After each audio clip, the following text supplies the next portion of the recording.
GrussellMedia.com. Clinton Sparks in the building.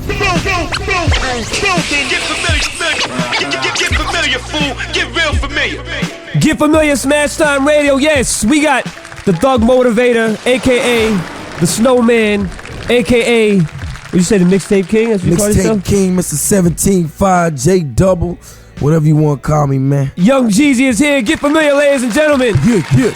Yes, what's going on, brother? Hey, man, working on this album. The album done. It's crunch time now. And we're going to definitely talk about that. December 12th. You know, me and you got something in common, man. What's that? We both supply the hard white. Oh, okay. The only difference is I try to supply it to my wife, and she's not a good buyer at all times. Is that right? Trying to give her the hard white each and every night.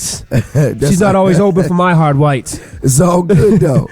So like you say, it's the second round for you, man. Time to get the new album up and running. Your debut album went double platinum. Congrats on that. Round of applause, ladies and gentlemen. Appreciate that. Yes, of course. So the inspiration, that's the new album. How you feeling, man? You feel good about this album? I feel good, man. You know, ain't no sophomore jinxes here, man. I run in, I did 120 songs, picked 16, and you know, I think I got the inspiration, homie. I think you do too. I think you inspire a lot of people. Yeah, they inspire me to inspire them, though. When you in the streets and they give you that love, homie, can't do nothing but give it back. That's good talk. Yeah. So we're going to get more into the album, but you know, one of the things that separates you and stands you out from other artists is your ad-libs. Yeah. Can we get one of those ad-libs? Let's get it. Let's go. We need it from you. Yeah. That's what it is. But I need some music, though, to get it. Yeah, we need damn. Yeah, you know, but you got to be arrogant to tell yourself, damn. It's like, you know, you like, damn, did I say that? Did you strategically create those? You know, or is that something you say in your everyday life? Like if you're at a restaurant and the waitress comes over and says, "How do you like your food, man? Is your food tasting good?" And you're like, "Yeah." Hey, real talk though, I do that though. Do you really? I mean, but in a way though, even when I'm out, even when people don't notice me and I talk and I say something, and they like, "Oh, that's Jeezy." But it's just like it was just a way for me to fill the gap in my music, and it was like, you know, a lot of people, you know, got an arrogant swag. I got arrogant ad-libs. That's right. You know what I mean? You feel me? So the other thing that's synonymous with you is the Snowman logo. Yeah. There was actually a lot of controversy around that logo being on T-shirts. How did that make you feel when it became a controversial issue? I mean, but it really didn't have nothing to do with me as far as the controversy. It went from a good thing to a bad thing, but I'm cool with it. I just really think, you know, when it got to the bootleggers, it kind of got out of hand. You know, they started throwing guns and, you know, all kind of stuff on the shirts, and it really wasn't like that. The Snowman was a symbol of pride, man, for the dude who done it, wasn't scared to talk about it, and was repping for the hood. And you know, you never seen a situation where it was cool to wear a Snowman shirt in Harlem and L.A. Yeah. You know what I mean? It was cool, like cats wore them to the club, and it was a symbol of pride. And I think, you know, when something becomes profitable, everybody run with it. And so when, you know, Koreans started making their own, and everybody just had their own little Snowman thing going, it just got way out of hand. But like a bullet hole in the head? Yeah, something like that? You know, it got crazy. I see Snowmans with AKs, and you know what I mean? So would you let your children wear a shirt like that? Of course. I mean, my son, he wear them all the time because it really wasn't nothing like that, you know. And I tell anybody, I couldn't talk about these things if they didn't happen, you know. So I just asked why America's so ashamed of me. Yeah. You know, I'm really speaking on the real. If you watch the news, the news is just as worse as I am. It's always bad. But, you know, they have to let you know what's going on around the world. And if you ever just watch it sometime, it'll make you go, damn, you know, all this is happening. No, it won't make you go, damn, dude. It'll make you say, damn. Yeah, I'm sad. So a lot of people categorize you as a coke rapper. Are you happy with that, or do you accept that label, or do you feel you're more lyrically than just a coke rapper? I'll take whatever label they put on me, because at the end of the day, I speak for the streets, and that's what I know, the hustle, the grind, and it really ain't got nothing to do with just, you know, that form of life. Is more so a form of living, like a form of surviving, and that just was a part of it. You know, I ain't ashamed of that. That's what it took to get here, so that's what it is. You know, I took a bad situation and I made it better. Yeah. Who can say that? Not many people. Yeah, real talk. So how do you feel about these other coke rappers? Can you tell who a fake dude is? Like, what's a red flag for me to say, he don't really know about it? I say go back and get your mixtapes, man. I mean, if you hear a dude, he come out, he popping real nice, go back and get his mixtape. If he was talking like that in the beginning, or just his first work, you will understand me. It just came out like that. Is all I knew. You know, I dropped out of school in the 8th grade, homie, to support my mother and my sister, and that's the only thing I knew at the time. And you know, I ain't really proud of it. I never really glorified it. And you know, I straightened that out in the inspiration now. I mean, it's just all I knew, and I had to run with what I knew, because that was being real. You are who you are, and if you try to change that, you ain't being real with yourself. So if you hear somebody talking, you know, you see straight through them, but they transparent. You know, you can see the fake, you can hear the fake. Mm-hmm. Well, I got a T-shirt for you. Now that I know you dropped out of 8th grade. Yeah. I got a T-shirt called, it says successful dropout. Yeah. I'm going to have to give you one of those. Oh, boy, best believe I went back and got that GED, though, man. All right, cool. When we come back, Young Jeezy's here. Get familiar, Smash Time Radio. We're gonna get your take on mixtapes. We're gonna talk about your album. Let's do it. And what it's like having Jay-Z as a boss. Let's do it. We're also gonna play a game where I give you scenarios and we pick the best Young Jeezy ad-lib to fit your feelings in that scenario. That's what's up. Get familiar, Smash Time Radio, Clint Sparks, Young Jeezy. Ow! Get familiar, we're still here. The Snowman is still here. Still here. Young Jeezy in the building, get familiar, yes. December 12th, baby, what's up? The Thug Motivator. What exactly is Thug Motivation?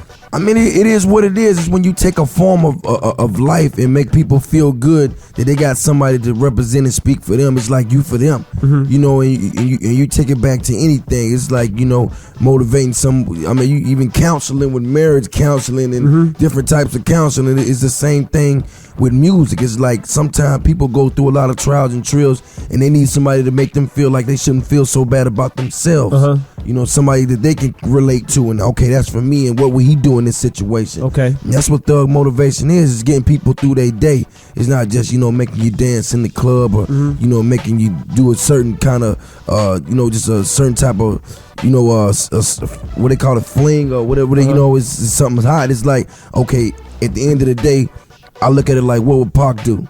You know what I mean? What would Big have done? And it's the same thing. What would Jeezy do? You know what I'm saying? Because he's speaking for me. So, in your opinion, being a self-proclaimed thug motivator, and being a thug, if you will, all day. So, how would you define, in your opinion, a thug? Like, could someone that, like, in high school just pulls a fire alarm, is that a thug? No, thugging is a way of life. It's not what you do. It's how you do it. You know what I'm saying? If you go against all odds, and you can be a corporate thug. You know, if you go against all odds, and you know it's whatever. Like, you ain't gonna stop until you win out. Like, I look at it like this. I look at a thug as somebody being successful. You like, I'd rather be more successful than rich, because when you're rich, you're just rich. But when you're a successful thug, you strive for more every day. It never stops, because the sky's the limit, and the limit is the sky. So even being in school studying, you're thugging it out. You're thugging it out. You thug your way through life. You do what you do, but you apply by the rules. Like, you don't give up. Like, when they put something in front of you, you conquer. You divide. You tear it down, basically. You climb over the obstacles. Exactly. But you still you while you doing it. Yes, exactly. Change up and play their way. That deserves a round of applause, Young Jeezy. Yes. Get familiar, Young Jeezy, Smash Time Radio. Now, one of the ways that you really were introduced, you know, to the world was through mixtapes. And right now there's a lot of scrutiny surrounding mixtapes. Are they legal, illegal? Label use them to promote artists and music, but the RIA doesn't see the value. Now, being an artist who really utilizes the mixtape to promote your music and movement with tapes like Trap or Die and Can't Ban the Snowman, how important do you feel the mixtape is to the music industry right now? The mixtape was everything. By the way, you got the I Am the Street Dream out right now too. Mixshooter.com. Get familiar. Like my fourth one, but my mixtapes, I normally going on my mixtapes like albums. You know, I take a month or two out and get in and work on it and bang it out. But it's pretty much all original music. And you know, a lot of people don't believe in giving away music, but when it's you know, you do what you do and just hope for the best. But I can really say, as an artist, I didn't come in with no 50 Cent tag, no Jay-Z tag, you know, Dr. Dre tag. Nobody just co-signed me. I really grinded I thugged my way through it. I went out in the streets and gave my mixtapes out until I was heard, and it was undeniable. And I was doing shows with artists with double platinum albums, and I was still headlining. And I was going, you know, all over the world doing shows off of mixtapes. I toured for 2 years before I had a single. So you credit mixtapes? Yeah, I credit everything. I mean, that's the only way I was heard. Like, you know, it wasn't Def Jam calling me saying, you know, we want to sign you. It was me going out and creating a movement, and Def Jam saying, how did you do that? And I'm saying, like, look, I just went out there in the street and did the leg work. You know, I did the most part of the job, and all you got to do is just put me where I need to be. But I credited all the mixtapes. So mixtapes are necessary in hip hop very right necessary, now. And it's always necessary because, you know, albums are a little polished up, and you need that rough and that. Say whatever you want to say. You need it. Well, now that you're a successful artist with albums to sell, do you feel differently now that the DJs may have a record on their mixtape of yours that you didn't want out there? For instance, you just looked at my CD. You said, "What is this?" What is that? Like you were nervous that I had one of your records on there. No, because you know I got that album coming out. I ain't know if you had, because you know I got bootleg 9.5 weeks before Thug Motivation came out. Yeah. And I ain't understand why, but it was like I wasn't really careful with my material. You know what I mean? And I didn't understand how valuable it was. Still did well though. Yeah, still did well, by the way. But at the end of the day, it's like you need that. Yeah. Like, even when DJs do that, because DJs are the ones that break records. DJs are the ones that break the records that ain't just on TV and ain't just on BET. It's them saying, I believe in this record. I'm gonna push this record for him. And you need that. Like mixtapes, you need mixtapes. There's no way around it. Yes. You gotta have it. I concur, Young Jeezy. You have to have it. Get familiar. Young Jeezy is here. When we come back, we're going to play that game. The game is called Which Young Jeezy ad-lib best fits this scenario. Okay. Then we're going to talk about the album. We're going to talk about the album. Let's do it. Get December familiar. 12th. Smash Time Radio, Clear Spots, Young Jeezy. Ow! Yes, we're back. Get familiar. Smash Time Radio, The Snowman. Yeah. Young Jeezy album in stores. December 12th, the inspiration in stores. It ain't a game. Don't play with it. Get familiar. A lot of people want to hear from Young Jeezy, man. You're kind of like a dude on the low that people don't really get to hear from you much except for your music. So that's why you came to Smash Time Radio, to touch I had to come the out people, at the if you homie. will. I had to come out at the homie. So what we're going to do, we're going to play this game, because you're famous for your ad-libs. Yeah. Damn. Ha ha. Do I sound like you? No, almost though. You put them in basic training though. All right. So we're going to play a game. It's which Young Jeezy ad-lib best fits this scenario. I'm going to put you in situations. You're going to use your ad-lib that best fits your reaction to this situation. Let's get it. And the 4 choices are, yeah. Okay. Damn. Ha ha. Oh, that's right. There's nothing else, right? I'm not missing anything, am I? You got a couple, but we'll get to that. All right, okay. So here's the first situation. Shout out Twin, by the way. He's here. T-Win. You're flying first class to Australia, and the last time you flew to Australia, you were forced to sit next to an overweight man who requested a seatbelt extension, and his body was overlapping the armrest, giving you no room to rest your arms on the long journey. Okay. You're sitting there hoping not to have to go through such an experience again when lo and behold, J-Lo comes and sits next to you. And to top it off, the airline lost her luggage and she spilled ketchup all over her outfit, forcing her to have to wear a bikini on her travel to Australia. The ad-lib to best fit your mood, knowing that you're going on this flight right now, would be... Damn. But wait. The flight attendant just announced the bathrooms are broken, cannot be used on this flight. As she whispers gently in your ear, Yo, Jeezy, I just had 2 bowls of chili.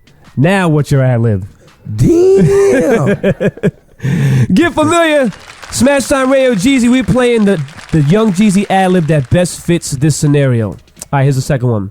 You have a best friend who has been your boy since K1. There is also a girl that you had an undying crush on since then as well. Y'all grew up together. You just got word that your best friend is dating the girl of your dreams. Problem is, you know that your man is a dirty dude with herpes and cheats on all his girls. The girl of your dreams comes to visit you to get the lowdown on her new man, which is your best friend. Remember, this is your dream girl and an innocent girl, and you really want to be with her. But you don't want to make your man look like a dirty dude. So your best ad-lib to fit this situation would be... Damn.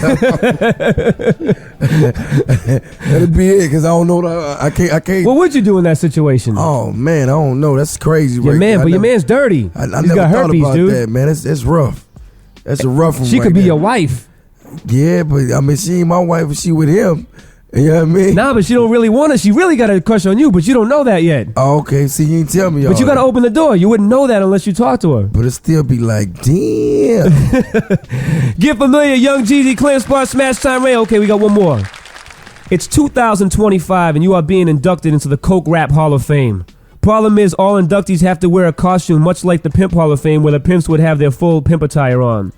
So you decide to rent a snowman outfit to wear at the event, being you're the official snowman. Only to find out that the one snowman suit they had in stock was rented out already. You're baffled, thinking to yourself, who would rent the snowman suit? Then you arrive at the event only to realize that a fellow inductee was wearing your snowman suit. Your ad-lib is this feeling right here. You feel right now, what do you feel when you see somebody else wearing your round snowman suit, when you are the snowman? That's right. That's not cool, though. You wouldn't have no beef with that? Nah, man. You know, it might flatter me. I would have beef with that, dude. Yeah, beef with that. But I am a snowman, so if I show up, I'm good. Yeah, you are good. Yeah. Get familiar, ladies and gentlemen. Round of applause right there. That was a good game right there. You're a good sport, Young Jeezy. Album in stores December 12th. The inspiration in stores 12/12/06. Don't forget about the clothing line. Oh, you got a clothing line? Yeah. Oh, we're going to talk about that, too. When we come back, we're going to talk about that. I'll talk about the clothing line, and we're also going to talk about working with Jay-Z. Let's do it. Get familiar, Smash Time Radio. Get familiar. The biggest names and the hottest celebrity interviews on Smash Time Radio. Get familiar. Get familiar, Smash Time Radio. Still got Young Jeezy here, the Snowman. Yeah. We played the game already, the Young Jeezy ad-libs. We talked about a lot of things. We talked about the mixtapes, how they got you on. They really helped you get into the game. So let's talk about the album now. The album, The Inspiration, drops December 12th. And the first single, I Love It, is on Smash. Smash right now. Just shot the video, by the way. It's crazy. Damn, dude, you didn't, man, I could have got a cameo on that. Yeah. What happened? Twin should have called me. They should have hit you up. It's crazy. Man, you needed a white guy in there to be the feds or something. And I did a mini movie for this joint I got called Bury Me a G. I got the cast from The Wire to come down to ATL. Now, is that burying a person or a G like $1,000? No, burying a person. Oh, okay. Gangster. Just want to be clear. Yeah, capital G. So what will be different on this album from your last album besides the I mean, I think I got a little bit more personal, you know what I'm saying? I got a few bigger records than I would have done last time, but I definitely kept it me. I kept it gangster, but it's a well-rounded album, a little bit of everything, but it's still Jeezy, though. I didn't step outside the box. I didn't do nothing that was like, oh, no, what is he doing now? No reggaeton records on there? Nah, nothing like that. I just kept it me, man. I kept, was comfortable, and, with me growing as an artist and my people growing with me. And I think everybody gonna love it, though. I got some special features on there. I got the homegirl, Keisha Cole, R. Kelly, Timbaland, T.I., my man Slick Puller, my man Blood Raw. And I wanted to really keep it me, though. You know what I mean? I didn't want to do too many features. Even though I've done a lot of records with everybody, I just, picked those. So when your album is complete and it gets handed into the label, does Jay-Z give it the green light? Nah. See, you gotta understand. Like he doesn't tell you like, nah, don't put that record on there. You're dealing with a boss of all bosses. It's like me and Jay-Z bosses. We sit down and do boss talk. Right. Like, this is what I want to do. Well, do you feel like him being an artist like helps him understand when you guys are communicating what you're trying to get across through your music? It's pretty much what I want to do, though. It's like, I don't really get that from LA and LA Reid and Jay-Z. It's pretty much, I'm a well-oiled machine. I pretty much do what I do, and they kind of just back me on it. Okay. It's pretty much, he want to do this. What can we do to help him? Okay. You know what I mean? So what if you I want to put some coke in each album? Would they back that? I don't know. I don't think I want to do that. So, all right, any other part? You talked about a clothing line. Let's talk about that. Yeah, I mean, I definitely, like I said, back to Jay-Z. I got a situation over there at Rockaware. It's big. Been to the last 6-7 Magic shows. It was formerly it was USDA, but the government flipped on me, so I had to change it up to 8732, which is still USDA, and it's big. It's pretty much gonna be anywhere. How is that still USDA? Just for those people that don't understand. Oh man, because you gotta take it back to 8990. You know what I'm saying, to the pages when you used to have the page cats and put the numbers in instead of the letters. And it's basically the same thing. USDA is 8732. Did you ever put 143 in a pager for somebody? What's 143? What was that one? I love you. Oh no, hell no. All right, I just put hoe. Yeah. All right. So when is it? So when is that coming out? What kind of clothes will that be? Will it be rugged gear? Will it be women's clothing in there? Children's? We're doing men's clothing. The first off, it's got gangsters, got leathers, the velours, jeans. I mean, it's bigger than just t-shirts and hats. Yeah, it's big, man. So it's definitely gonna be pretty much anywhere Rockaware is sold, but it's definitely big, though. Somebody needs to bring back spandex, dude. Nah, I ain't the one for that, though. You're not the one for that. Nah. So you talking about a movie? Yeah. Let's talk about that a little bit. Bury a G. Bury Me a G. It's a big record. The closest thing to murder was a case you're gonna get. I just took an incident that happened. You know what I'm saying? When I was out and about and just put it in a movie form, song form, and it was big to me. So I just went in my pocket and made it possible. But I had the cats from The Wire come to ATL, and we done it, and I put it inside the album instead of just doing another DVD. But it's big though. I mean, the label love it. Everybody that's seen it love it. So it's like a motion picture. It's not like just a regular.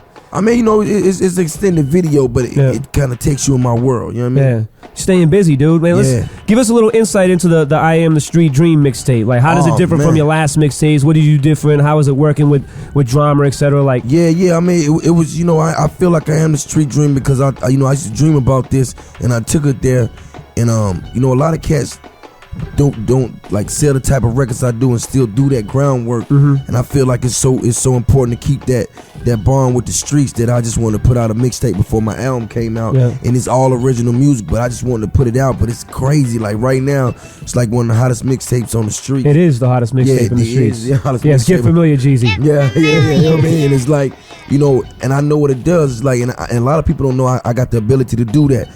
I do a mixtape for records I want to put on the album, and I think that they're not just that big enough, but I know the streets gonna side with me on.